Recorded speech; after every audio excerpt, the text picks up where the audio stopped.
Kia ora, good evening. It's a sign that the people have spoken, but the government won't be listening, and it doesn't have to. The Prime Minister says the sale of state assets will continue despite more than 300,000 people signing a petition to force a referendum. The results aren't binding, and John Key's calling it an utter waste of money. As political reporter Michael Parkin reports, the referendum set to cost taxpayers nearly $10 million.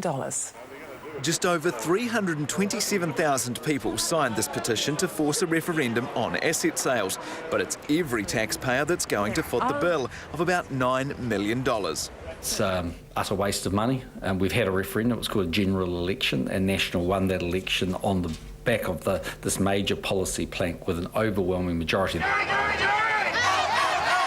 It's just the fifth time a government's been forced to carry out a citizens-initiated referendum, and it must be held within the next 12 months. But the government may complete the partial sell-off of the remaining assets, Meridian, Genesis and Air New Zealand, before the referendum even takes place.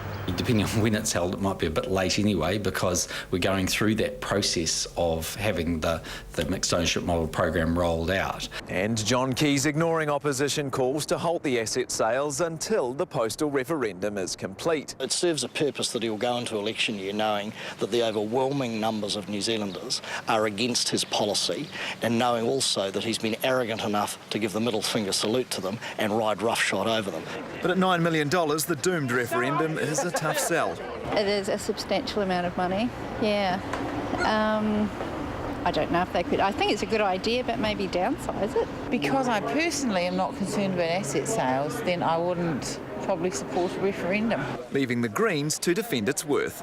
The government has spending over $100 million already on an asset sale program which is extremely unpopular. The people do not want it.